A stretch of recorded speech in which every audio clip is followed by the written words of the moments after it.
खुलुमबाय रायजोफोर जोंनि बिटिसि आवबो नेपालनि बायदि थासारिया जासिगोन नामा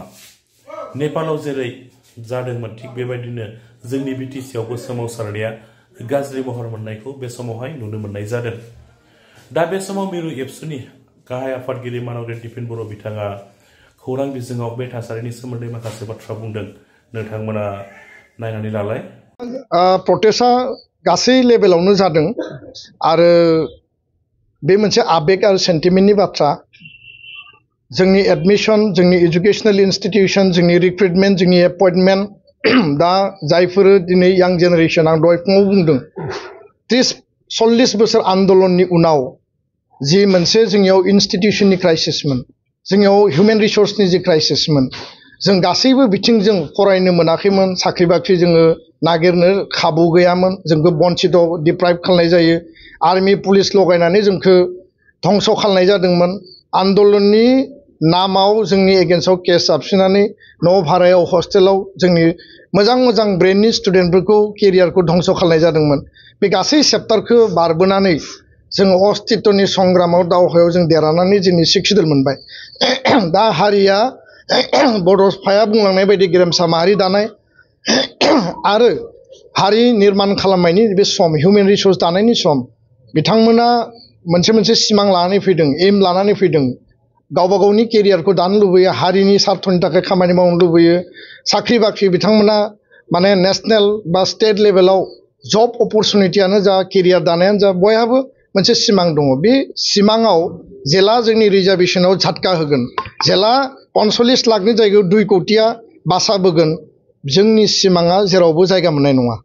आरो बे एसेम्बलि पार्लियामेन्ट सिक्सिडलनि माने नोङो माने MCLA सिट अबा अट'नमास काउन्सिलनि GM बा मेम्बार बा पन्चायत VCDC गासैयावबो बे दखल जागोन बेखायनो जोंनि स्टुडेन्ट फरायसा फरायसुलिफ्रा रावबो आपिल खालायाबासिनो दानि आथिखालनि सिसिटुवानि आन्दोलन एबसुनि आन्दोलन आसामनि थासारि परिबेश परिस्थितिखौ बयबो बुजिनानै मोनदांनानै कलेज बिथांमोना प्रतिबाद खालामदों बबेबा इउनियन बडियानो हल अफ दा कलेजनि इउनियन बडियानो खालामदों बबेबा इउनिट एबसुआ खालामदों बहाबा बसलिसआ खालामदों बबेबा कमिटिया खालामदों आरो बेबायदिनो बिथांमोना रेलि खालामदों आं मोनसेल' आपिल खालामनो लुबैयो जे दासो आंनियाव रिपर्ट फैदों जे बड'लेण्ड सेक्रेटारियेट BTC सेक्रेटारियेट एसेम्बलियाव जोंनि जायफोर प्रटेस्ट खालामग्रा फरायसा फरायसुलि बिथांमोना हाबनानै बेयाव मोनसे हुलुस-थुलुस परिबेश सृष्टि जादों आं बिथांमोनखौ दाय होनो नागिराखै हुलुस-थुलुस खालामदोंनानै दाय होनो नागिराखै खारन बे सेन्टिमेन्ट आबेगनि सम किन्तु बिथांमोना होंगो दोंगो हाबनायाव बेयाव मोनसे हुलुस-थुलुस आनरुलि एनभायरनमेन्ट जादों आरो बे एनभायरनमेन्टखौ खालामनाङा आङो आर्नेस्टलि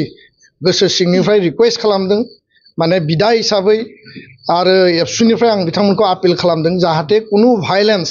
कुनु बेबायदि आनरुलि कुनु बेबायदि सिटुएशन जाहाथे दाजाथों गावबा गावनि डेम'क्रेटिक पिसफुल प्रटेस्टखौ बयबो खालामनायनि बयहाबो अधिकार दङ आरो बे समा प्रटेस्ट खालामनाय सरकारखौ नारसिननाय दाबिनायनिनो सम किन्तु गावजों गाव बेबायदि जाहाथे हुलुस-थुलुस खालामनानै माने बेबायदि भायलेन्सनि सिटुएशन एनभायरनमेन्ट जाहाथे दाजाथों आरो जाया बेखायनो बिथांमोना प्रटेस्ट खालामनायनि नामाव जाहाथे बबेबा सिङाव हाबनानै बेबायदि परिबेशखौ माने जाहाथे